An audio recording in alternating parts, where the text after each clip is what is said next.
دیکھیے گھر میں اگر بچے سامنے آ جائیں تو یہ طے ہے کہ نمازی کے سامنے سے کوئی گزر جائے تو نمازی کا اس میں کوئی قصور نہیں، تو نماز میں کوئی فرق نہیں آتا، چاہے جیسے کوئی عورت گزر جائے یا کوئی گزر جائے، جانور بھی گزر جائے تو نماز میں کوئی فرق نہیں آئے گا۔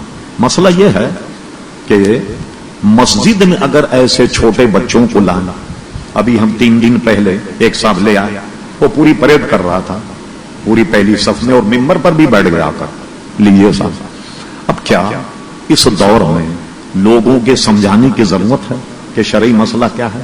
اتنے چھوٹے بچے کو آپ مسجد میں نہیں لائیں، کیا ہے یہ مسئلہ بتایا جائے لوگوں کو کہ بھئی دیکھیے آپ وضو کر کے مسجد میں آئیں گے، بغیر وضو کے نماز نہیں ہوتی، یہ بتانے کی ضرورت۔ لوگوں آگاہ ہو جاؤ، زور کی نماز میں 4 رکعت ہوتی ہے، کیا یہ بتانے کی ضرورت؟ پھر اس میں کئی اور مسائل دیکھیں ہمارے یہاں میمن مسجد مصلح الدین گارڈن میں ایک بار نہیں کئی مرتبے کہ بچوں نے آ کر کے پیشاب کر دیا، پخانہ کر دیا۔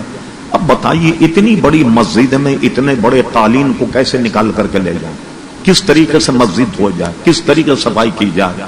تو اتنے چھوٹے بچوں کو مسجد میں نہ لائیں کہ جس سے یہاں مسجد مسائل پیدا ہوں اور لوگوں کا خیال جو ہے وہ بٹے۔ خصوصیت کے ساتھ بچہ بھاگ دوڑ کرے گا، ایک خرابی ہوگی، شاید امام بھی اپنی نماز بھول جائے، ساری توجہ اس طرف ہو جائے گی۔ تو اتنے چھوٹے بچوں کو مت لائیں، ہاں اتنے ہوں ان کو ایک طرف بٹھا دیں تو وہ خاموشی سے بیٹھے رہیں۔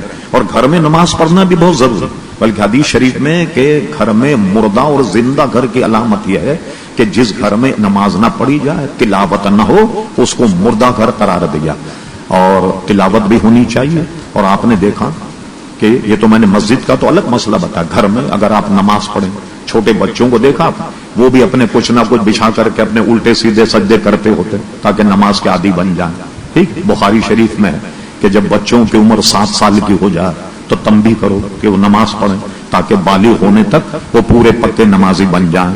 تو جن گھر میں لوگ نماز پڑھتے ہیں تو ان کو دیکھ کر کے ان کے بچے بھی ہوتے۔ اور اس طریقے سے ہمارے نظام کیا ہے، چونکہ سارے نظام میں جب خرابی پیدا ہو گئی تو ہر جگہ خرابی پیدا ہو گئی۔ مثلا آپ سنتیں گھر سے پڑھ کے آئیں جو نظام، اور اس کے بعد فرض پڑھنے کے بعد کی سنتیں یہ بھی گھر جا کر کے پڑھیں تاکہ گھر میں اللہ تبارک و تعالی ذکر رہے اور آپ کے بال بچے دیکھیں کہ آپ نماز پڑھ رہے ہیں۔ اب جیسے بازاروں کی مسجد ہے، جیسے ہمارے یہاں میمن مسجد ہے، ہماری میمن مسجد، اور اس میں تو ممکن نہیں کہ لوگ گھر سے سنتیں پڑھ کے آئیں یا فرض پڑھنے کے بعد گھر جا کر کے سنتیں پڑھیں، یہ تو ہماری۔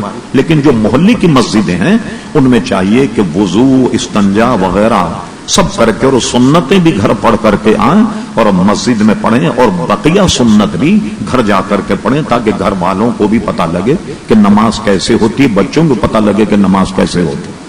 ٹھیک، اکتفا کریں صاحب اسی کا دیکھنے ذرا۔ ہاں اگر اس کو فعل خفیف سے سامنے سے ہٹا دیا جائے تو بھی نماز میں فرق نہیں آئے۔ پیچھے ایک صاحب اور پوچھ لیں صاحب۔